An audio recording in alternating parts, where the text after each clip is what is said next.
Bagaimana hukumnya orang yang menikah akibat hamil di luar nikah? Saya pernah mendengar bahwa pernikahannya tidak sah sampai bayinya lahir, baru boleh dinikahi. Bagaimana cara menyampaikan pada keluarga kita yang mengalami masalah seperti ini karena pernikahan tidak sah? Pendapat yang paling kuat, pernikahan wanita hamil di luar nikah tidak sah. Ini pendapat yang paling kuat. Jumhur ulama hampir sepakat masalah itu. Ada pendapat sebagian, ya, sebagian pendapat dari ulama yang mengatakan bahwasanya dianggap sah pernikahan itu kalau memang yang menikah dengannya adalah orang yang menghamilinya, dan itu pun Ibnu Taimiyah rahimahullah memberikan syarat harus dua-duanya taubat nasuha. Memang karena taubat, ada hadis yang mengatakan taubat tajubu ma qablaha, taubat membersihkan dosa yang lalu-lalu. Kalau dia bertaubat maka dianggap seperti dia tidak melakukan itu. Dan mudah-mudahan dengan taubat pernikahan mereka sah, anak juga kalau lahir dinisbatkan kepada orang tua sah. Tapi bagi orang yang tidak bertaubat, misal ada orang, saya tahu beberapa orang mereka hamil berhubungan biologis sebelum menikah, kemudian setelah menikah pun tidak taubat, dianggap ini sesuatu yang biasa saja, ya. Maka ini pernikahannya lebih dekat kepada pendapat jumhur. Kalau dia nikah tidak sempat taubat, ini berarti tidak sah pernikahan, harus nikah ulang. Anak pun tidak ada penisbatan nama selama itu hamil di luar nikah. Saya 2 kali kehilangan anak karena prematur. Saya merasa kadang bersalah karena tidak bisa menyelamatkan anak saya. Karena fasilitas di rumah sakit yang dibutuhkan tidak ada. Sehingga saya harus berputar-putar mencari fasilitas yang ada. Tapi akhirnya tidak bisa diselamatkan. Bagaimana menurut Ustaz? Apakah saya berdosa? Tentu saja kalau sudah ikhtiar begini tidak dosa. Tidak ada hubungannya. Dan matinya anaknya ibu ini ajal. Karena ajal, bukan karena fasilitas tidak cukup. Ada orang melahirkan di bidan, ada orang zaman dulu banyak di kampung-kampung kita, datang bidan ke rumahnya, diranjangnya dia melahirkan, selamat. Bukan karena fasilitas itu. Kuasa Allah. Kalau mati, khusus mati akidah seorang muslim karena ajal, nggak ada hubungannya dengan fasilitas. Semua yang misalnya orang tabrakannya penyebab saja. Supaya ada histori dalam kehidupan manusia, oh ini karena tabrakan, oh ini karena sakit, tapi intinya karena ajal. Karena kalau ajal belum datang, mau sakit separah apapun, mau sehebat apapun tabrakannya tetap tidak mati. Jadi kematian anak ibu ini justru karena ajal. Dan berita gembira tentu bagi orang-orang yang meninggal anaknya sebelum balik. Yang penting sudah punya ruh, sudah 4 bulan di rahim, sampai sebelum balik kalau meninggal ini menjadi aset kita, aset di akhirat. Ya. Kata Nabi SAW, tidak ada kepada wanita-wanita di Madinah pada saat itu. Nabi ceramah khusus di depan para sahabat berkata, tidak ada seorang pun dari wanita di antara kalian yang kehilangan anaknya 3 sebelum balik. 3 kali keguguran misalnya, tapi sudah 4 bulan, sudah ada ruhnya. Sampai sebelum balik, sebelum 12-13 tahun, kecuali akan jadi penolong baginya pada hari kiamat masuk surga. Kalau ada seorang perempuan mengatakan, ya Rasulullah bagaimana dengan 2? Kata Nabi SAW, 2 juga. Lalu perawi hadis mengatakan, sahabat yang meriwayatkan hadis mengatakan, saya yakin kalau ada seorang wanita yang berkata, bagaimana kalau 1, pasti Nabi akan mengatakan 1 juga termasuk. Ya. Jadi ini aset. Dalam hadis yang lain kata Nabi SAW, waktu keluar dari masjid kemudian ramas baju sahabatnya dengan sangat keras, sampai sahabat itu kaget. Lalu kata Nabi SAW bersabda, tidak ada seorang pun di antara kalian yang anaknya meninggal sebelum balik kecuali akan memegang tubuhnya pada hari kiamat seperti saya pegang bajumu ini, sampai Allah memasukkan mereka semua ke dalam surga.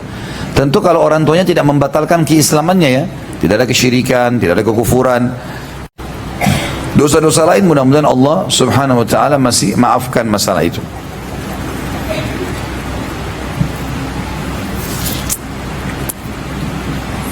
Tolong berikan judul buku mendidik anak yang bagus menurut Ustaz, pengarang dan penerbitnya. Yang saya tahu sekarang ada teman saya Ustaz Nidar Jabal, jazakallah khair, perisai Al-Quran, ya, itu beliau banyak sekali berkreasi sekarang di buku-buku untuk anak-anak. Yang saya tahu itu buku yang bagus. Ada serial sahabat, ada serial nabi-nabi, ada segala macam. Untuk yang lain saya masih belum, kalau yang untuk kelas anak-anak, yang lain saya masih belum bisa referensikan karena saya juga harus menelusuri satu persatu, diperiksa. Tapi insya Allah buku kalau penerbit itu saya sudah tahu. Ustadz, anak sudah lebih dari 20 tahun nikah belum punya anak. Subhanallah, ini fakta lapangan ini. Apa yang kita jelaskan tadi. 20 tahun menikah belum punya anak karena ada kekurangan di antara kami. Kami berdua, lalu kami mengangkat anak, kami berusaha didik dengan baik ajaran agama dan kami sekolahkan di sekolah yang memiliki manhaj sunnah yang benar. Apakah bila dia besar nanti kami dapat pahala seperti anak kandung kami? Tentu saja kalau anak kandung nggak mungkin sama. Anak kandung itu kan kewajiban. Kalau anak angkat, bapak ibu tidak wajib. Artinya di tengah jalan misal bapak ibu bilang, sudah saya nggak mau lagi ngurus anak ini, mau dikembalikan ke orang tuanya, nggak dosa. Tapi kalau anak kandung dosa, nggak boleh. Bukan pilihan. Jadi tentu beda kalau anak kandung sama anak angkat gitu kan. Tapi saya sarankan ibu atau ibu dan bapak ini, walaupun merasa ada kesalahan, ada kekurangan secara medis segala macam, saya sarankan ikuti ceramah saya di YouTube, judulnya Dahsyatnya Doa, dan ikutin cerita yang saya sampaikan tentang Nabi Zakaria sama istrinya yang 70 tahun menikah nggak punya anak. Ini bukan cuma 20 tahun, 70 tahun menikah. Jadi, Nabi Zakaria menikah 30 tahun, istrinya 20 tahun, istrinya mandul. 10 tahun pertama minta doa sama Allah, tidak putus asa, belum dikasih hamil. 10 tahun kedua, 10 tahun ketiga, sampai terakhir puncaknya di umur 100 tahun Nabi Zakaria, dan istrinya 90 tahun. Tapi tetap tidak putus asa berdoa kepada Allah, maka Allah buat istrinya hamil. Bukan mustahil, artinya masih ada harapan, walaupun secara medis belum tentu bisa gitu. Karena Allah SWT memiliki segala sesuatunya. Allah mampu mengerjakan apa saja. Jadi anak ini tetap akan menjadi aset amal jariah, tapi bukan seperti anak kandung. Dapat pahala ya dapat pahala. Apa yang dimaksud tergadekan dengan akikahnya? Sebab anak tidak diakikahkan orang tua, anak waktu masih bayi. Dan bolehkah mengakikahkan diri sendiri ketika sudah tua? Yang dimaksud dengan tergadekan artinya kewajiban, harus dilakukan akikah itu. Dan di sini khilaf para ulama tentang masalah bagaimana kalau sudah lewat hari ke-7. Karena wajibnya hari ke-7. Kalau lewat bagaimana? Maka pendapat pertama mengatakan dianggap gugur akikahnya. Pendapat kedua mengatakan tidak, dia harus akikah. Kapan orang tua yang mampu akikahkan? Tidak mampu, anaknya akikah sendiri. Nah, karena memang bahasa tergadaikan artinya itu keharusan. Ya, keharusan. Kecuali dia sudah meninggal, itu lain. Jadi, kan? Tapi kalau tidak meninggal itu berbeda. Ya. Bahkan ulama mengatakan dan lebih cenderung mengatakan kalau anak itu berhasil lahir sampai hari ke-7, hari ke-8 dia mati, tetap diakikah. Karena perintah hari ke-7 wajibnya. Tapi kalau meninggal sebelum hari ke-7 nggak ada kewajiban.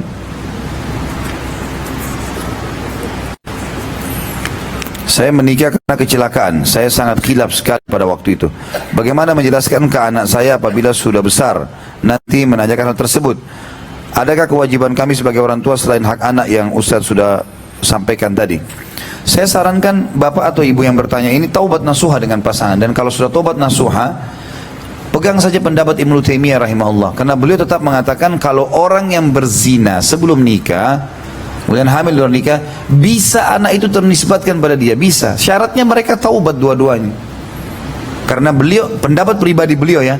Tapi saya lihat ini sebuah jalan keluar bagi umat. Ya. Tentu ini tidak mungkin diumum-umumkan ke sana sini, tapi karena ini ada pertanyaan juga, kita jelaskan.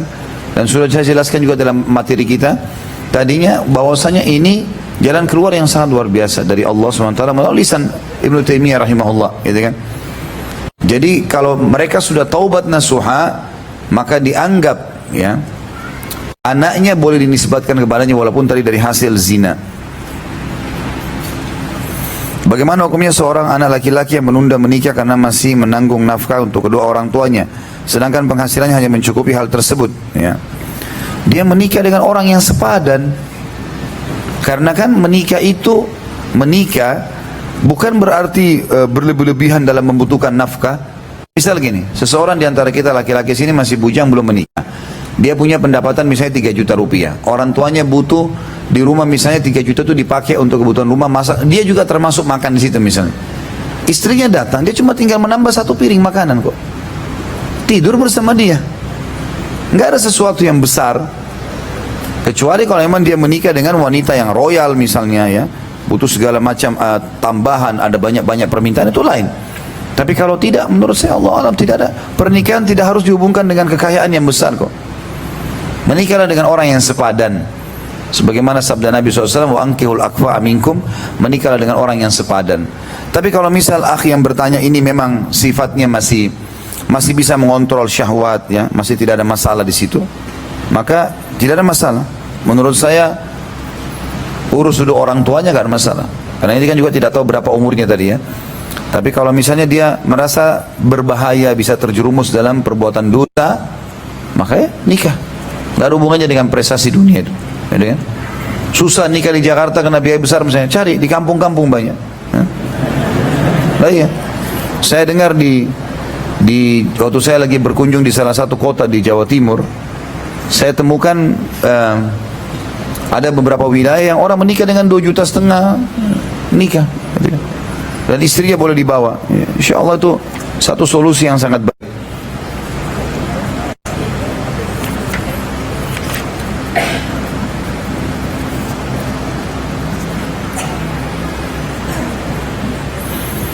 Apa hukumnya bila memberi nama pada anak sebelum anak tersebut lahir? Istri anak sedang hamil 7 bulan. Anak mau memberinya nama. Jika Ustaz berkenan menyarankan nama untuk anak-anak.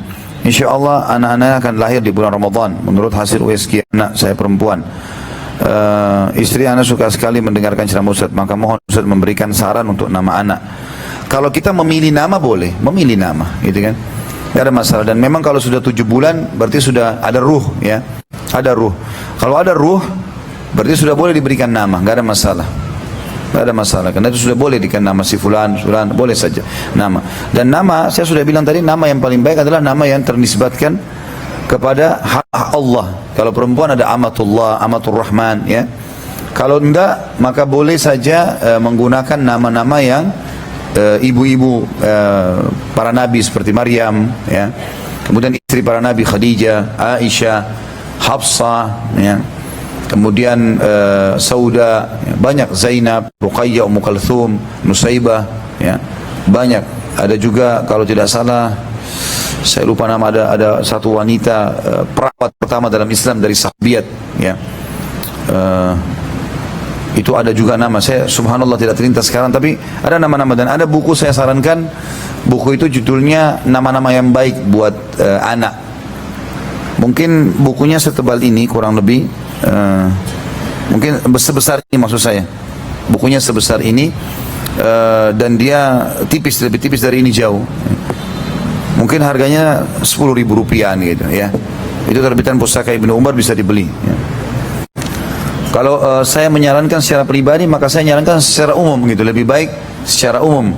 Karena kalau saya sebutkan nama tertentu, mungkin belum tentu Bapak Ibu ini setuju nanti dengan nama itu. Maka lebih baik nama itu dilihat dari nama-nama yang makna-maknanya baik, sehingga memang bisa lebih cocok nantinya. Kadang-kadang sebenarnya juga kalau ada orang yang menanyakan atau minta kepada saya, mengatakan Ustaz tolong berikan nama, saya biasanya menanyakan mau dimulai dengan huruf apa gitu. Kemudian saya coba carikan, telusuri. Kalau saya temukan, sampaikan. Kalau enggak, maka saya biasa pandukan ke buku-buku yang ada ini. Ada lagi enggak? Masya Allah. Ini sudah disortir begini. Bagaimana kalau nggak disortir? Apakah dalam Islam ada ajaran tentang KB di zaman sekarang ini? Apakah boleh seseorang perempuan istri ikut KB? Boleh saja. Setahu saya nggak ada larangan, kecuali bahan-bahannya haram. Ada dua hal yang harus diperhatikan dalam program KB ini. Yang pertama, bahan-bahannya halal atau enggak. Yang kedua, tentu selain KB dengan segala programnya, ya, boleh saja. Misalnya suntik, minum kapsul, atau mungkin orang sekarang pasang spiral dan seterusnya, ini halal, boleh saja. Ini yang pertama boleh, asal bahannya halal. Yang kedua, ini tidak boleh lepas, ya. Niatnya bukan karena tidak mau punya keturunan, tapi mengatur keturunan, itu boleh. Misal, kita memberikan hak anak, pertama nyusuin 2 tahun, nanti tahun ketiga baru hamil misalnya, jadi setiap 3 tahun, itu nggak masalah. Karena Nabi SAW menyuruh bahkan, ya, kita memiliki keturunan yang banyak. Kata beliau dalam hadis yang sahih, tazawwajul waludul wadud fa inni mukatsirun bikum yaumal qiyamah. Menikahlah dengan wanita yang subur dan juga penyayang, Salah satu makna penyayang adalah cinta dan urus suaminya serta mau memiliki anak yang banyak. Karena hubungannya antara kasih sayang dengan kalimat sebelumnya subur. Kata Nabi, nikailah wanita subur dan penyayang. Ya. Karena saya bangga dengan jumlah umatku pada hari kiamat. Jadi makna penyayang sini masuk dalamnya adalah memiliki keturunan yang banyak. Karena Nabi buka dengan subur, hadisnya tutup dengan kalimat saya bangga dengan jumlah umatku yang banyak pada hari kiamat. Ya. Jadi ini selalu ada waswas syaitan kepada para ummahat kita muslimat agar menahan keturunan mereka. Ini nggak boleh nih. Kecuali ada udzur-udzur syar'i ya. Misal kalau dia hamil lagi bisa anaknya lumpuh, cacat ya, atau mungkin bisa mengancam jiwanya, itu lain. Lalu dokter menyarankan agar disterilkan saja, itu nggak ada masalah. Kalau memang bahaya. Makanya ibu-ibu juga jangan buru-buru operasi ya. Nikmatilah proses ibadah itu. Nah, kalau seandainya orang beda nikmatnya orang ibadah haji, gitu kan? Dalam kondisi menikmati semuanya dengan orang yang semuanya serba terfasilitasi. Misalnya tidak ada sama sekali dia lihat jemaah haji yang lain, dia punya jalur khusus, nggak ada macet, nggak ada segala macam, nggak rasakan apa-apa. Beda ibadahnya dengan orang yang merasakan suka dukanya itu. Dan Allah akan memberikan sesuai dengan kadar juhud itu. Jadi, makin beda pahalanya orang yang sholat di musim dingin, ya, dengan orang yang sholat di biasa-biasa saja, udara nggak ada masalah. Beda sesuai dengan kadar juhudnya dan upayanya. Jadi sabarlah wahai muslimat ya. Sekarang ini luar biasa, manjanya bukan pada tempat ya. Jadi semuanya mau cepat-cepat. Bisa normal enggak? Operasi aja. Suami saya mampu kok. Betul suami mampu. Tapi pahalanya sayang. Kita sudah tahu kalau operasi maksimal bisa punya 3 anak. Lebihnya sudah terancam resiko. Padahal itu aset-aset amal jariah kita. Amalan apa yang paling baik ketika istri hamil agar anak kami ada saja ya. Agar anak kami ganteng seperti Ustadz ya. Mohon doa dari Ustadz dan jamaah agar anak kami mudah dididik. Ini Allah yang kasih, bukan pilihan saya. Itu juga relatif, itu kan penilaian Bapak Ibu. Terima kasihlah sudah nilai saya. Minta anaknya seperti Nabi Muhammad SAW, minta seperti Abu Bakar, bukan seperti saya gitu. Tapi orang boleh minta kepada Allah, tapi yang paling utama minta kesolehan. Tapi boleh kita juga mengatakan, ya Allah sempurnakan fisiknya, boleh, nggak ada masalah. Itu hak kita untuk minta kepada Allah Subhanahu Wa Taala. Bagaimana pandangan Islam terhadap anak? Maaf, ini tadi masalah hamil ya. Kalau hamil, kalau saya pribadi, karena saya belum menemukan secara khusus ya, amalan apa yang khusus. Tapi ada buku terbitan Pustaka Ibnu Umar, kalau tidak salah judulnya itu doa dan wirid atau doa dan zikir ibu hamil. Juga sama, mungkin 10 ribuan atau 15 ribu rupiah.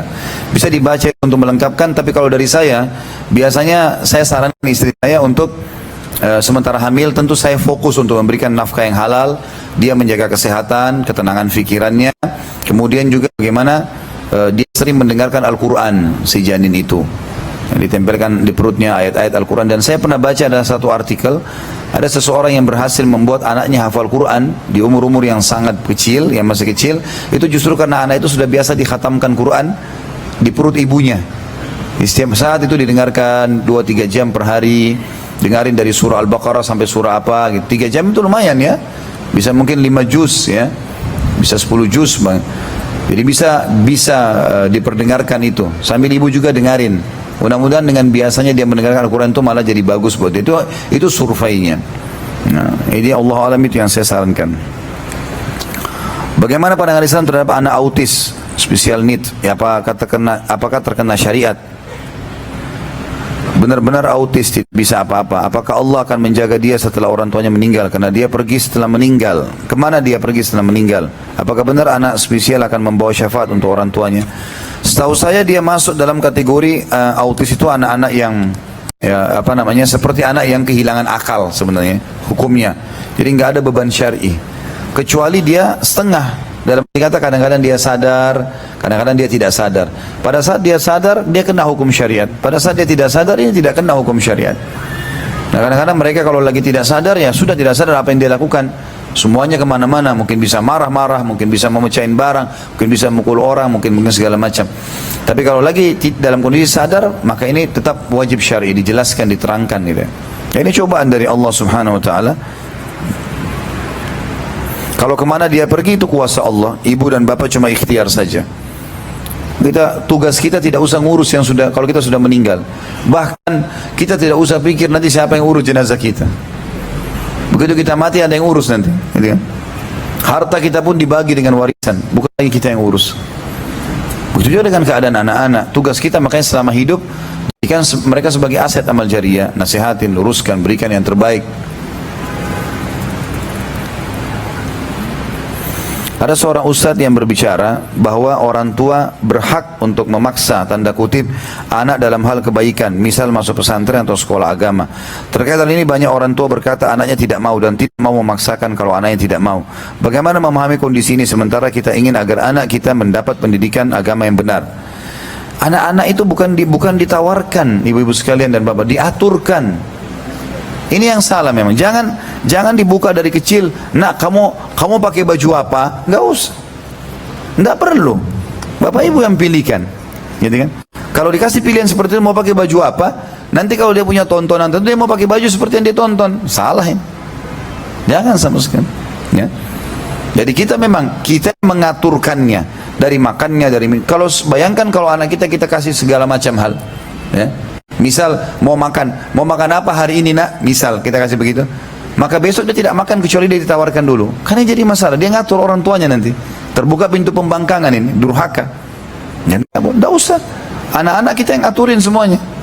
Dan kalau kita biasakan dari kecil kita yang aturin, nah ini makannya sudah siap, udah.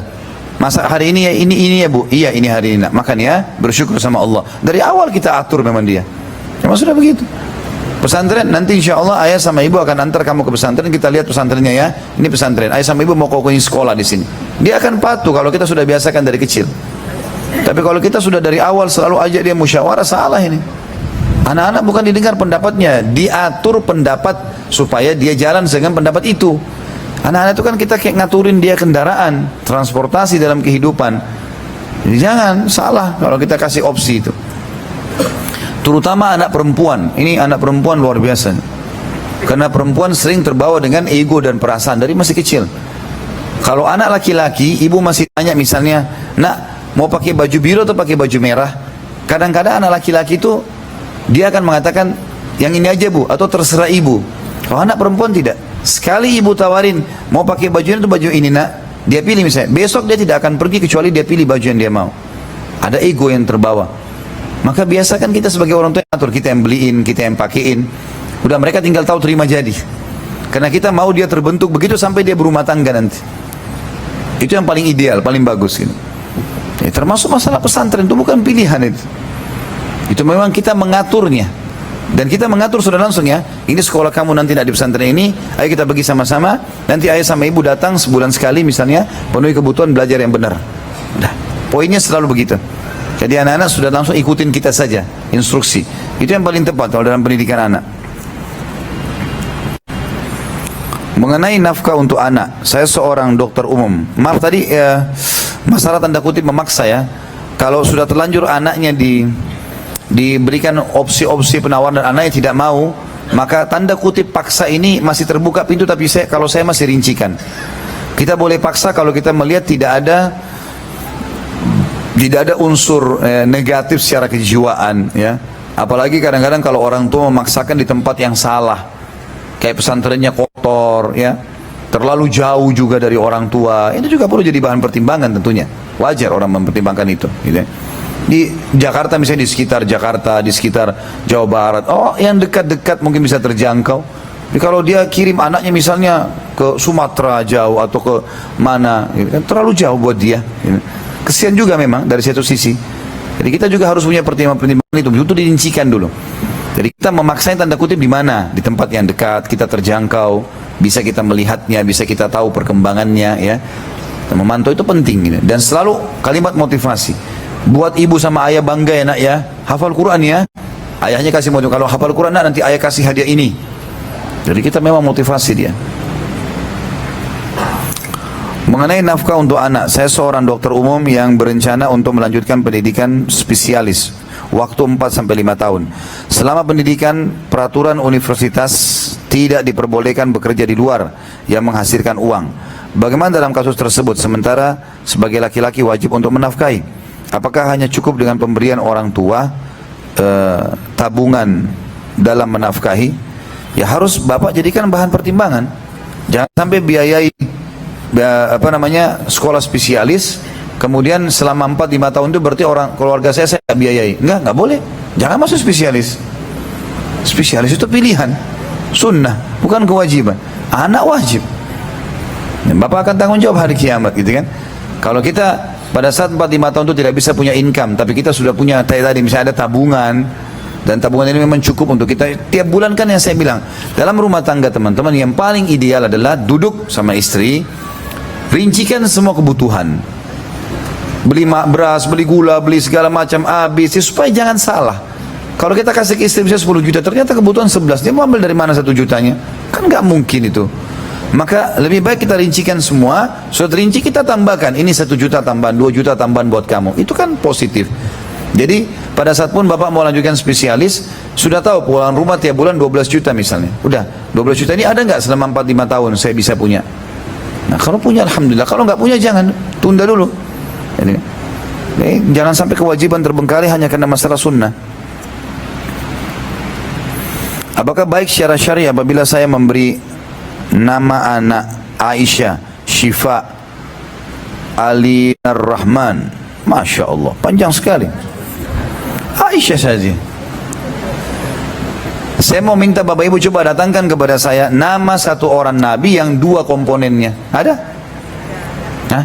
Ada Muhammad Adam. Adam saja kan? Muhammad saja kan? Musa, Isa, Yusuf, satu nama. Kenapa kita namanya banyak? Hah? Satu saja. Ada orang nama hari itu bulan Rajab misalnya, Rajab. Tambah lagi rumah sakitnya Syifa, Rajab Syifa. Tambah di Ciputat, tambah Ciputat. La haula wala quwata illa billah. Untuk apa? Enggak ada gunanya. Yang butuh dikenang dari seseorang manusia adalah amal solehnya, kebaikannya, bukan namanya saja. Sudah cukup satu nama, satu nama. Nama istri Nabi Aisyah, Hafsah, ya, satu nama. Sauda, Zainab, satu nama. Tidak ada 2 nama gitu. Baik, paspor butuh 3 nama Ustaz. Nama dia, nama ayahnya, nama kakeknya. Bukan nama dia semua 3-3. Gimana caranya? Saya di paspor gitu, nama saya Khalid, nama ayah saya Zaid, nama kakek saya Abdullah. Khalid, Zaid, Abdullah, selesai. Atau nama kita, nama ayah, nama suku. Kan apa? Begitu memang, gitu kan? Begitu caranya gitu. Maka ini yang paling tepat. Jadi saran saya nggak usah terlalu panjang begini. Insya Allah kalau pendidikannya baik, maka dia akan dapat yang kita inginkan. Oh, saya mau anak saya ini menyejukkan hati orang tua. Ya sudah, buat baik-baik, pendidikannya akan menyejukkan hati kok. Dan insya Allah kalau diniatkan Aisyah karena seperti Ummul Mukminin Aisyah akan jadi baik insya Allah. Karena adalah wanita yang mulia dalam Islam.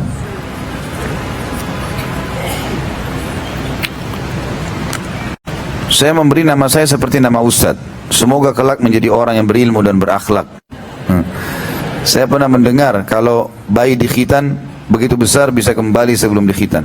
Saran saya jangan seperti saya lah, ya. Seperti sahabat, tokoh-tokoh agama yang besar gitu.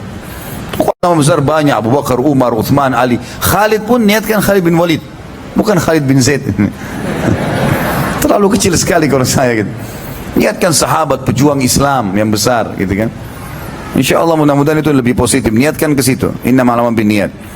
Saya pernah mendengar kalau bayi di khitan begitu besar bisa kembali sebelum di khitan. Apa maksudnya ini? Saya pernah mendengar kalau bayi di khitan begitu besar bisa kembali sebelum di khitan. Tidak, sama sekali enggak. Enggak ada hubungannya. Maksudnya kembali seakan-akan belum di khitan. Gimana caranya? Enggak mungkin itu. Anak Ustadz berapa umurnya itu di khitan? Baru berapa hari lahir. Anak saya baru berapa hari lahir. Saya bawa ke satu klinik dekat rumah di khitan, alhamdulillah. Pakai apa yang sekarang, laser ya? Ya alhamdulillah, selesai, nggak ada masalah. Anak perempuan saya sebentar lagi lulus SMP, tapi dia tidak ingin Tidak ingin lagi melanjutkan ke sekolah formal. Dia hanya ingin belajar ilmu agama saja. Tapi bapaknya tidak setuju jika tidak ada pendidikan formalnya karena terkait ijazah. Saya coba cari jalan tengahnya dengan mencari sekolah agama yang ada pelajaran formalnya, tapi yang sudah banyak saya temui biayanya lumayan mahal, sedangkan ekonomi kami belum bisa dikatakan mampu ke situ. Jika dipaksakan, saya khawatir suami akan nekat melakukan pinjaman riba lagi. Ikhtiar apa yang saya harus lakukan, Ustaz? Mengingat saya baru berhijrah menuju sunnah ini masih sangat baru sekali. Itu pun alhamdulillah hidayah Allah beri melalui anak saya. Akan tetapi suami saya belum, karena itulah dalam hal ini saya bingung antara keinginan anak dan suami yang dengan kondisi ekonomi kami sekarang ini. Saya hanya ibu rumah tangga dan tidak bekerja. Bagaimana memilihkan sekolah yang baik dan benar manhajnya untuk anak khususnya perempuan? Apakah boleh anak perempuan mondok pesantren dalam atau luar kota dalam kondisi tidak memiliki mahram? Tentu saja teman-teman sekalian, yang saya tahu pesantren itu ada pendidikan formalnya loh. Pertama, pesantren formal, itu dulu. Yang pertama, formal. Kalau ibu memahami seperti yang saya pahami ya. Jadi, pesantren pun formal. Formal artinya punya izin kan? Kan itu yang penting dulu. Kemudian yang kedua, kalau yang dimaksud adalah pendidikan umum, pesantren punya pendidikan umum. Saya tahu pesantren yang bagus semuanya itu ada pendidikan agama, pendidikan umum. Bahkan pesantren punya 2 ijazah. Selalu ada 2 ijazahnya. Banyak pesantren seperti itu. Termasuk dulu saya waktu saya masih di Makassar, sebelum saya keluar sekolah di Mesir waktu masih SMP, saya sempat masuk di satu pesantren di Makassar. Saya tahu betul kurikulum sekolah pesantren itu dulu 2. Kita belajar umum, belajar agama. Bahkan ijazahnya dijanjikan 2 memang 2. Yang umum dan yang agama gitu. Nggak tahu kalau sekarang digabungkan. Kalau sekarang mungkin kalaupun digabung pasti ada pendidikan agamanya, ada pendidikan umumnya. Jadi ini mungkin yang difahami oleh suaminya ibu adalah pesantren yang tradisional, yang mungkin memang tidak ada ijazah. Ada kan memang pesantren di Indonesia begitu ya. Dia cuma datang orang di pesantren duduk kayak zaman-zaman dulu orang duduk cuma dengerin pengajian. Ini biasanya memang membuat anak-anak banyak jenuh ini. Jadi carikan pesantren yang formal, resmi, dan memang pendidikan umum dan agama digabung. Dan saya tahu biasa dinamakan dengan pesantren modern. Ya. Nah itu insya Allah ada. Ya. Kalau yang di sekitar sini tentu saya tidak hafal nama-namanya semua, tapi saya yakin teman-teman sudah bisa ketik di Google pesantren sunnah atau apa saja itu, insya Allah akan keluar informasinya, karena sekarang di medsos sudah banyak diangkat. Doa agar anak menjadi yang saleh. Banyak diantaranya dalam surah Al-Ahqaq ya. Allah sebutkan sebentar saya lihat dulu ayatnya. Kalau nggak salah kita sudah sebutkan pertemuan yang lalu itu ya. Doa dalam surah Al-Ahqaq itu, surah nomor 46 ayatnya saya lihat dulu. Astagfirullah.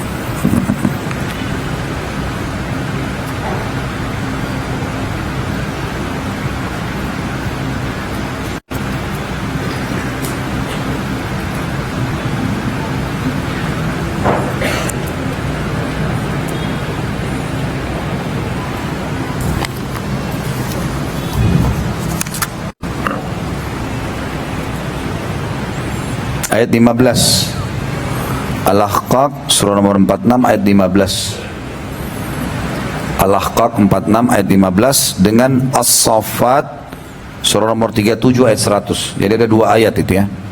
Yang saya tahu tentunya, tentu masih ada yang lain, tapi ini yang mungkin keterbatasan ilmu saya sampai di situ. Al-Ahqaq surah nomor 46 ayat 15 bunyinya a'udzubillahi minasyaitonirrajim rabbi auzi'ni an ashkura ni'mataka allati an'amta 'alayya wa 'ala walidayya wa an a'mala salihan tardahu wa aslih li fi dhurriyyati. Ini saksi bahasan aslih li fi dhurriyyati inni tubtu ilaika wa innani minal muslimin. Ya Tuhanku, karuniakanlah aku agar mudah mensyukuri nikmatmu padaku dan kepada kedua orang tuaku, dan mudahkan aku untuk beramal saleh serta perbaiki keturunanku. Sesungguhnya aku telah bertaubat kepadamu dan aku termasuk orang-orang yang menyerahkan diri. Kalau As-Saffat tadi surah nomor 37 ayat 100 bunyinya Rabbi habli minas salihin. Ya Allah, karuniakanlah aku keturunan yang salih.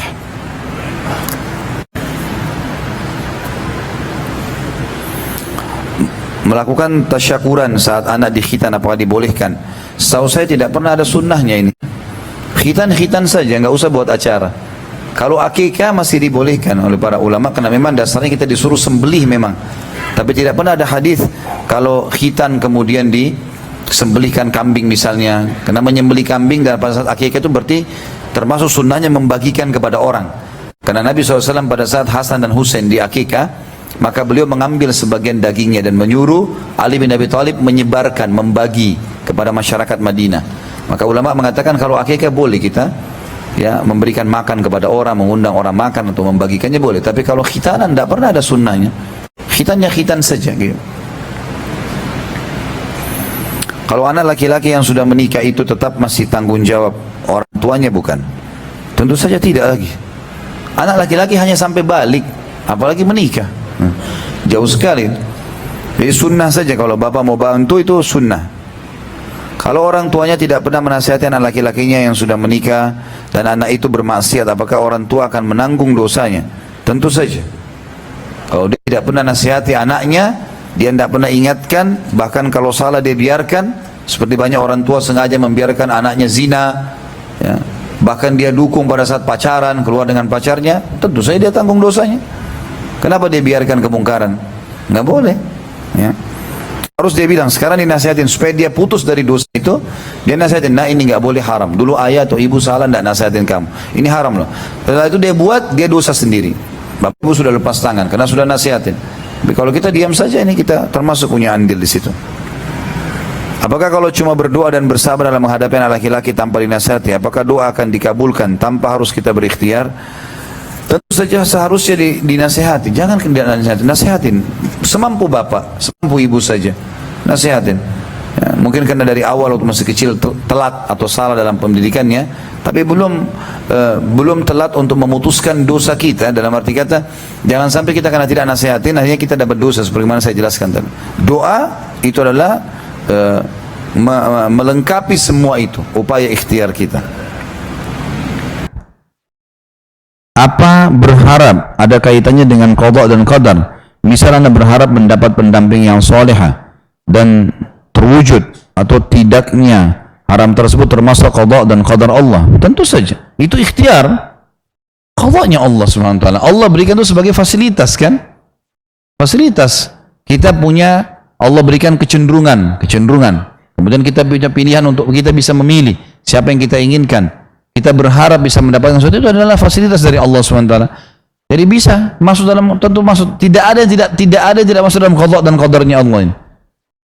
Tidak ada. Jadi harus kita fahamin. Semuanya masuk dalam qada dan qadar Allah.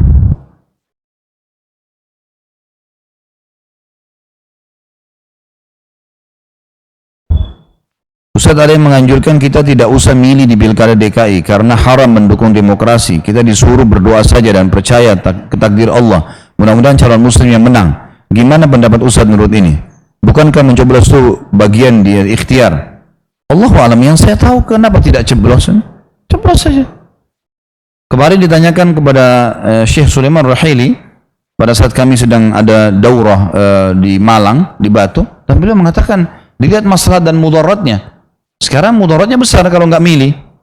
Maka bisa non muslim yang menang. Ini memang tidak boleh. Non muslim mustahil boleh memimpin orang Islam. Nggak ada pintunya itu, nggak ada celahnya. Ya. Dan banyak orang muslim yang tidak adil mengatakan bagaimana kalau kita pertemukan antara non muslim yang pintar, yang cerdas dengan orang non muslim yang koruptor. Ini salah bagaimana Chan? Ya adil lah, cari orang muslim yang baik gitu kan. Ya Allah alam, yang saya lihat kenapa tidak ceblos ini? Yang kita tidak boleh itu ikut-ikutan macam-macam demo di jalanan segala macam, mungkin ya. Itu kan harusnya ada, kecuali memang dengan instruksi dari pemerintah, izin segala macam, memberikan sesuatu yang berjalan dengan peraturan-peraturan. Tapi yang kalau mencoblos memilih pemimpin muslim, apalagi dalam kondisi seperti sekarang, ini semestinya dilakukan. Semestinya dilakukan. Ada seorang ibu yang baru melahirkan dan menyusui bayinya, namun mau umrah, tapi harus suntik meningitis. Apakah tidak mengganggu proses menyusui bayinya? Kalau nanti disuntik, ini kenapa nanya ke saya? Saya sudah bilang tadi, sudah disortir belum? Ini belum disortir ini. Hah? Makanya jangan ditaruh di meja saya langsung. Saya soalnya langsung main baca. Hah? Nah, ini tanya dokter ini. Hah? menyusui berpengaruh atau tidak? Salah pertanyaan ini. Manusia diciptakan Allah sebagai penghuni surga. Apakah Allah juga menakdirkan manusia menjadi penghuni neraka? Ini 2 jam saya jelaskan tadi. Hah? Orang yang patuh masuk surga. Allah sudah pandu cara-caranya. Orang yang jahat masuk neraka. Allah sudah pandu, Allah juga sudah jelaskan apa yang bisa membawa dia masuk ke dalam neraka. Tinggal manusia yang berikhtiar.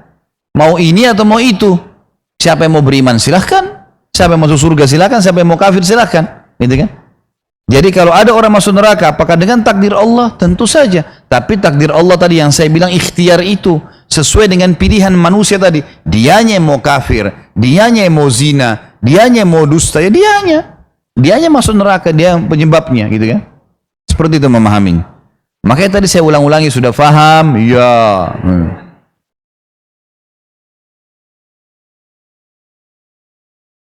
Saya mendapat hidayah dan mulai mendalami agama menjelang umur 40 tahun. Sebelumnya lalai dan terlena dengan urusan dunia. Saya sangat menyesal dan iri pada orang yang hidupnya lurus sejak kecil karena didikan orang tuanya yang faham agama. Apakah ini termasuk qada dan qadar yang Allah tetapkan kepada saya? Apa yang harus saya lakukan untuk mengejar ketinggalan saya selama ini selain bertobat minta ampunan pada Allah? Saya takut siksa kubur atas dosa-dosa ini. Ini sama saja. Makanya tadi fahamin ikhtiar dan dengan mutlak itu. Kalau perilaku sehari-hari itu ikhtiar Anda sendiri. Masalah kasus sebelum 40 tahun ini tidak ikutin agama, saya yakin, coba tanya diri Anda sendiri selama 40 tahun ini sebelumnya pernah nggak belajar agama di SD, di SMP, di SMA, atau melihat orang-orang sholat di dekat rumah, atau ada teman-teman yang menasehatin, atau ada paman yang menasehatin? Itu semua sinyal dari Allah. Allah tidak akan pernah tanda kutip turunkan tangan dari langit menyuruh kita sholat, enggak. Wahyu turun, peringatan-peringatan dari lisan orang sampai kepada kita. Itu dulu ya. Jadi memang ini qadanya Allah, tapi dengan keadilannya, artinya dengan ikhtiar kita sendiri. Kalau masalah kasus sekarang menyesal, alhamdulillah, syukur. Kita harus syukuri. Bayangkan kalau sampai meninggal nggak sempat tahu, nggak sempat nyesal. Kita nggak tahu. Insya Allah Allah panjangkan umur Anda, mungkin 80 tahun, mungkin 100 tahun, kita nggak tahu. Kuasa Allah. Tidak ada kata terlambat dalam Islam. Bertaubat, jalani semampunya sekarang, gitu kan? Tuntut ilmu yang dalam, yang banyak, kemudian amalkan semua isi ilmu itu dan bentuk komunitas yang baik. Mulai sekarang semua teman-teman buruk tinggalkan. Lokasi, situasi yang buruk semua tinggalkan.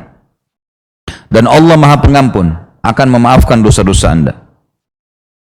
Apakah kita harus minta maaf pada orang yang telah kita bohongi? Bagaimana kalau kita pendam saja agar tidak timbul perselisihan? Ya sebaiknya minta maaf. Nah, dosa itu ya. Minta maaf saja. Ya. Jadi kita minta maaf supaya tidak ada masalah. Mungkin berat awalnya, tapi insya Allah dengan mengucapkan maaf selesai. Ya. Rasulullah SAW bersabda, barang siapa ingin melihat hari kiamat seakan-akan, ini sudah tadi ya. Sudah kita jawab.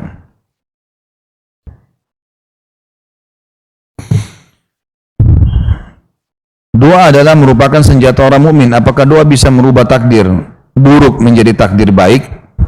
Tentu saja takdir buruk, teman-teman sekalian, itu buruk itu masuk kepada ikhtiar.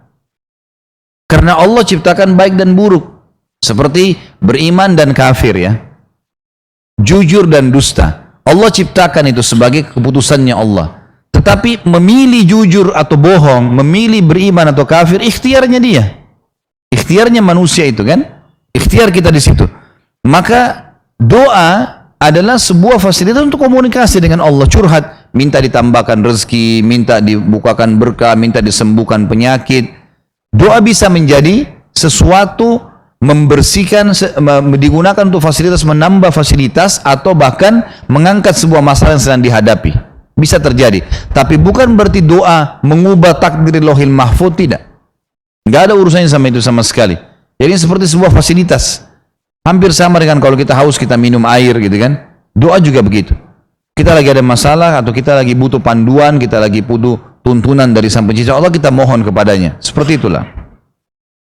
Tapi masalah mengubah takdir buruk menjadi baik, maka dilihat apa takdir buruknya. Ikhtiarkah? Ikhtiarnya. Kalau mutlak mustahil.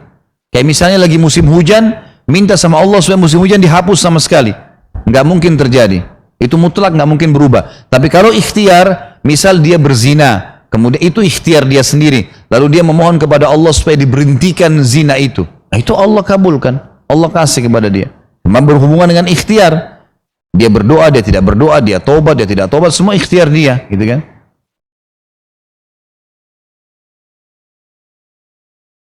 Apakah doa memohon agar diberi ketetapan takdir baik? Adakah doa yang memohon agar diberikan ketetapan takdir baik? Tentu saja kita minta kepada Allah Subhanahu wa taala. Di antaranya rata-rata doa begitu ya. Rabbana atina fid dunya hasanah. Ya Allah, berikan kami semua kebaikan di dunia. Kan kita minta kebaikan itu berarti, gitu kan? Kita minta juga misalnya Allahumma inni as'aluka na'iman la yanfad. Ya Allah, aku minta nikmat-nikmat yang tidak pernah terputus. Wa qurratu ainin la tanqati, dan sesuatu yang menyejukkan mata yang tidak pernah juga terputus. Itu memang kita bisa minta kepada Allah Subhanahu wa taala. Di antara doa para salaful ummah, ya, mereka yang saya tahu adalah mengucapkan Allahumma ja'al kullu maqduri khaira. Ya Allah, jadikan semua keputusan setelah ini kebaikan, gitu kan? Itu boleh saja kita ucapkan. Ini apa hubungannya nih? Hah? Bagaimana mengatasi rasa kantuk dalam majelis ilmu? Ini nggak disortirin. Saya sudah bilang tadi. Harus ada yang tanggung jawab dengan pertanyaan nanti. Jadi ngantuk itu dilihat keadaannya. Kalau memang kita ngantuknya karena kurang tidur malam-malam, ya itu resiko. Mungkin sudah teman-teman tahu minum kopi lah sebelum taklim, ya. Mungkin melakukan aktivitas, mungkin mengunyah sesuatu, permen atau apa supaya dia tidak ngantuk. Karena memang itu ada faktor penyebab. Tapi kalau tadi malam sudah tidur Masya Allah 6 jam, 8 jam, itu syaitan, ya. Baca a'udzubillahi minasyaitonir rajim, ya. Lagian kalau saya sudah pakai mic gini teriak-teriak masih tidur ngantuk, itu luar biasa, ya.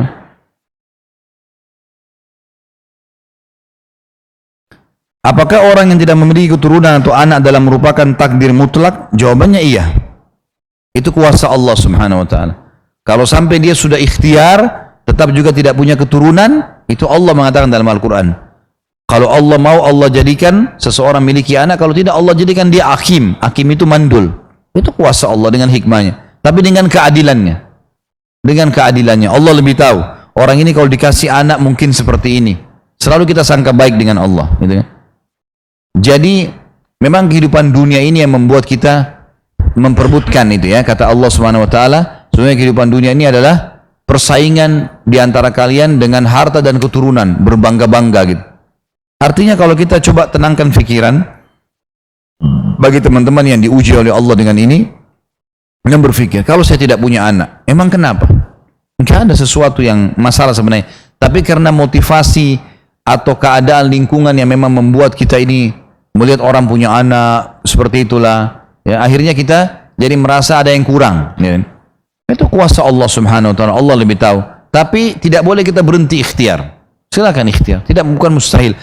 Bukan cuma Anda, ya, Nabi Zakaria, Nabi Allah, Nabi Zakaria alaihissalam itu menikah umur 30 tahun sama istrinya, tidak punya anak, istrinya mandul. Dan dia terus berdoa sama Allah, minta agar Allah Subhanahu wa taala dengan kemahamurahannya memberikan keturunan. Ternyata Allah buat istrinya hamil di umur 90 tahun. Dan punya anak. Baca surah Maryam 10 ayat pertama menceritakan masalah itu.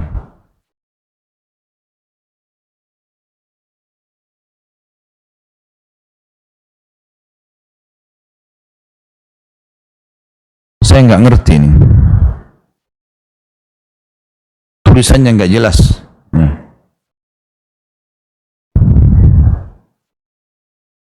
Takdir sama nasib, apakah itu sama? Nasib cuma istilah kita, ya.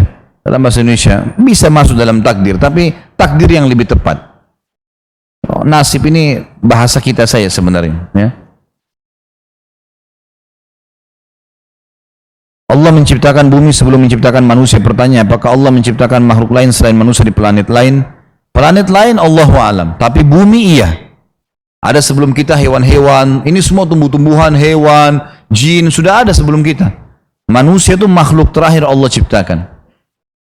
Makanya waktu Allah SWT mau menciptakan Adam, itu sudah ada iblis, sudah ada jin, sudah ada malaikat. Di muka bumi ini sudah ada kehidupan. Karena jin-jin tidak bisa membuat keadilan, kebaikan di muka bumi, maka Allah ciptakan Adam alaihissalam. Saya mempunyai seorang anak yang sudah dewasa, kuliah, kami susah untuk mengaturnya dan susah untuk beribadah. Saya sudah mendoakan, nasihatinya, tapi tetap tidak berubah. Apakah ini adalah takdir dari Allah? Apakah kita sudah berlepas tanggung jawab kita sebagai orang tua? Takdir ikhtiar dia. Pahami, ini sudah dari tadi pertanyaan hampir sama, berputar-putar di situ. Yang tidak mau berubah dia, bukan Allah tidak mau ubah dia. Nasihatnya bapak ibu ke dia itu sudah peringatan dari Allah buat dia sebenarnya. Dia hanya yang ngotot tidak mau, ya mau diapain? Sudahlah, tetap aja kita bertanggung jawab. Masalah bapak ibu lepas tanggung jawab. Karena amar ma'ruf nahi mungkar yang wajib yang pertama, yang kedua, yang ketiga sunnah semua hukumnya. Yang penting kita sudah pernah ingatkan, gitu kan? Dan ini ada orang lebih hebat daripada kita. Nabi Nuh alaihissalam. Nabi Nuh anaknya meninggal dalam keadaan kafir. Nabi Nuh loh, Nabi 950 tahun dakwahi, istri sama anaknya nggak mau beriman sampai tenggelam bersama kaumnya. Tugas kita ikhtiar. Dan harus difahami Bapak Ibu sekalian, kita ini bukan pemilik anak kita ya. Bukan pemilik. Allah pemiliknya dia. Gak ada hubungannya sama kita. Waktu anak saya sakit, istri saya sedih, lalu saya bilang sama dia, saya mau tanya, kita harus pahami satu hal. Kalau kita ini adalah orang tua status saja, anak ini lahir, tidak ada andil. Saya bilang, apa andil kamu di satu lembar alisnya, satu bulu alisnya? Ada andil? Ada andil di sedikit sesuil kulitnya, di kukuhnya? Gak ada andil kita loh. Lahir yang membuat adanya fenomena variabel, kalau ini adalah anakmu, adalah Allah pencipta. Allah lebih menyayangi dia daripada kita loh. Kita bukan pemiliknya. Mau Allah ambil, mau Allah matikan, mau Allah panjangin umurnya, itu kuasa Allah. Dan semua hukum berlaku padanya. Sama dengan kita. Ada takdir ikhtiar, ada takdir mutlak. Gitu kan? Kita tinggal nasihatin, kita tinggal luruskan semampu kita, selebihnya serahkan kepada Allah subhanahu wa ta'ala.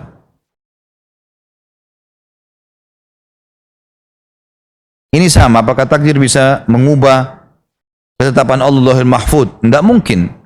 Lauhul Mahfuz tidak akan berubah, mustahil. Tapi lebih dekat memahami begini. Kalau seandainya ada seseorang mau berdoa, ya Allah panjangkan umur saya, ya Allah berkahi hidup saya. Doa yang dia baca itu sama tadi dengan kasus ikhtiar kita. Kita pilih baju apa hari ini. Allah sudah tahu di waktu itu, di umur itu, di tempat itu, di kondisi dan situasi itu, dia akan berdoa. Dan Allah sudah tahu diterima atau enggak. Maka sudah dicatat di Lauhul Mahfuz, gitu kan? Kita kan tinggal mengaplikasikan saja, gitu. Sisanya sudah Allah kuasakan. Jadi tidak mungkin berubah di Lauhul Mahfuz itu, mustahil berubah. Nggak ada lagi perubahan, gitu. Kalaupun ada sesuatu yang terjadi setelah kita berdoa, berarti Allah sudah tahu memang dia akan berdoa, sudah dicatatkan dia berdoa diterima, maka akan seperti ini kejadiannya dan seterusnya. Semua sudah tercatat. Semua manusia sudah ditetapkan, ditakdirkan hidup dan mati, termasuk akhir hidupnya. Bagaimana kalau seseorang itu misalnya wafat pada usia 50 tahun, dan setelah itu dia orang yang sangat taat dan akan beribadah. Tapi pada saat di akhir hayatnya dia murtad, dan jadilah dia seorang yang termasuk su'ul khatimah. Akhirnya, akhir yang buruk. Nah dengan contoh seperti itu, apakah orang tadi pada saat hisab masuk dalam orang yang murtad, dan bagaimana ibadahnya selama ini, apakah sia-sia buat dia? Ini mana tadi penanya dari yang saya jelaskan? Kan tadi kita jelaskan hadisnya kan? Jadi jangan bingung ini ya. Beriman atau kafir ikhtiar dia. Dia yang pilih itu. Allah nggak pernah zalimi hambanya. Anaknya Nabi Nuh kafir, ikhtiarnya dia. Dia yang milih untuk itu. Jadi masalah kasus dia 50 tahun beribadah, kemudian akhir hidupnya murtad, ya kafir berarti. Dalam keadaan kafir ini yang tadi kita bilang, ada orang, kata Nabi SAW, selama hidupnya berbuat amalan ahli surga, akhir hidupnya dia buat perbuatan ahli neraka, murtad, tadi saya kasih contoh. Maka habis semuanya. Salah sendiri kenapa dia murtad? Gak ada yang suruh dia murtad kok, dianya yang mau, ya pilihan dia. Gak ada yang bisa buat apa-apa. Sama dengan sebaliknya. Orang 50 tahun buat maksiat, hari pas dia mau meninggal dia taubat kepada Allah. Tadi saya sudah kasih contoh syahadat, maka masuk Islam, mati masuk surga gitu.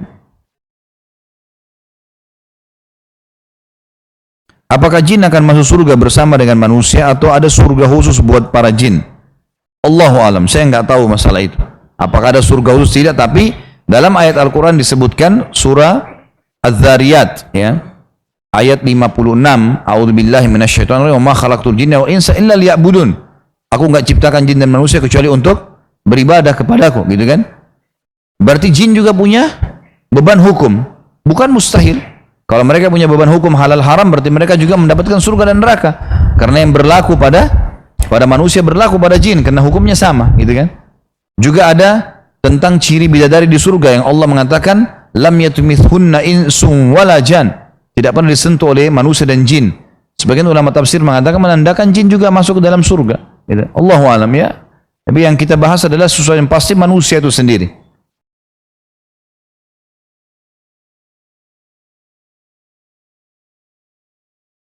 Ini di luar daripada tema ini. Banyak di luar tema ya. Hampir jam 11.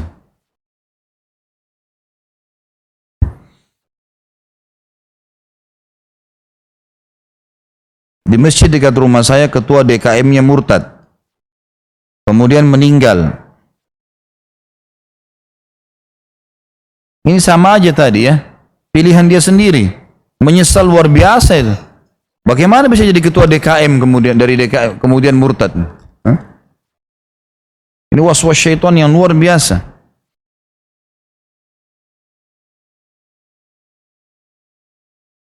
Kalau kita silaturahim, apakah bisa perpanjang umur dan apakah itu termasuk dalam Lauhul Mahfuz, qada dan qadarnya Allah? Apakah surga Nabi Adam sama dengan yang nanti ditempati kepada oleh umat yang sekarang? Tentu saja ada hadis Nabi SAW yang berbunyi, siapa yang ingin dipanjangkan umurnya, diluaskan rezekinya, maka dia melanjutkan hubungan silaturahim.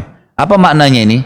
Yang dimaksud, dan ini Allahu alam pendapat yang saya cenderung padanya, dan lebih tepat Ibnu Taimiyah mengatakan rahimahullah, beliau mengatakan dimaksud dengan dipanjangkan umurnya adalah dipanjangkan berkah umurnya. Karena kalau Allah tentukan 70 tahun itu tidak berubah lagi semestinya, gitu kan? Tetapi di sini Allah kasih berkah. Misal ada orang 70 tahun, dua, si A sama si B. Si A suka silaturahim, si B nggak pernah silaturahim. Maka yang A yang suka silaturahim, Allah akan berkahi hidupnya, umurnya. Dia sudah banyak bangun masjid, rumah anak yatim, macam-macam. Yang tidak pernah silaturahim ini nggak ada keberkahannya. Seperti itulah. Kalau masalah surga, Allah alam yang pendapat paling kuat, ya sama. Itulah surga. Makanya dari Nabi Musa mengatakan apa? Hai Adam, kau ayah kami, kau keluarkan kami dari surga. Maksudnya Nabi Musa, mestinya kita nggak turun dari surga nih, tetap di surga itu. Berarti surga yang itu kan? Seperti itulah. Ya. Dan tidak perlu kita mengatakan kenapa, ingat. Kata-kata kenapa buang di mana? Lautan sana jauh-jauh. Apalagi berhubungan dengan keputusan Allah. Itu waswas syaitan. Udahlah, Allah bilang A ya A, Allah bilang B ya B. Sebagaimana Allah kasih kita dua mata, ya sudah dua mata. Kenapa bukan tiga ya Allah? Ya Allah maunya dua. Selesai. Jangan terlalu banyak protes. Ya. Setelah beriman kepada takdir Allah yang sudah tertulis oleh pena atas perintah Allah SWT, bagaimana dengan para malaikat yang mencatat amal baik dan amal buruk? Ada bab sendiri mempelajari masalah iman kepada malaikat ini. Semua jalan dengan takdir Allah. Ada takdir yang berjalan di muka bumi, ada malaikat juga punya keputusan sendiri. Allah SWT putuskan. Yang disampaikan kepada kita adalah keputusan yang ada di dalam kehidupan kita di muka bumi ini. Masalah malaikat nanti, bagaimana mereka kehidupannya, umurnya, segala macam. Kalau sampai informasi kita beriman. Kalau nggak ada, nggak ada. Beriman kepada malaikat, kita wajib beriman tentang keberadaannya, nama-nama sebagian mereka, tugas-tugasnya, itu yang ada. Lebih daripada itu Allahu alam, kita nggak tahu. Dan tidak perlu kita menanyakan sesuatu yang tidak sampai kepada kita. Makanya kata Nabi SAW, hati-hati dengan terlalu banyak bertanya, karena umat-umat sebelum kalian justru dibinasakan sama Allah karena pertanyaannya yang banyak. Artinya gini, kalau sesuatu yang kita butuhkan memang, tapi kalau kita lintas alam dan tidak ada penjelasan, nggak usah masuk ke situ, gitu kan? Seperti kasus masalah malaikat, ya, kita imani ini hal gaib, kita imani keberadaan mereka dan kita cukupkan dengan yang ada dalilnya saja. Selebihnya kita sudah tidak bisa berbuat apa-apa lagi. Allahu a'lam. Mungkin begitu dulu. Semoga apa yang kita bahas hari ini bermanfaat buat kita semua. Dan semoga saja kalau kita pernah melakukan perbuatan salah dimaafkan oleh Sang Pencipta Allah dan diganti dengan kemampuannya menjadi pahala. Dan semoga semua amal yang pernah kita kerjakan dan yang akan kita kerjakan diterima olehnya dan dimudahkan juga diberkahi dan diberikan kesempurnaan pahala. serta kita selalu mendoakan saudara kita di Palestina, di Syria, di Yaman, di Irak, di Myanmar, di Ahsa, dimanapun mereka berada. Semoga Allah ikhlaskan niat mereka, terima para syuhada mereka, muliakan Islam di tangan mereka dan tangan kita semua, dan semoga Allah dengan kemahamurahnya menyatukan kita semua di surga firdausnya tanpa hisab, mana satukan kita di majlis ilmu yang mulia ini. Oleh benar dari Allah, kalau saudara saya mohon dimaafkan. Subhanakallahumma bihamdika, asyhadu an la ilaha illallah, astaghfirullah wa atubu ilaih. Wassalamualaikum warahmatullahi wabarakatuh.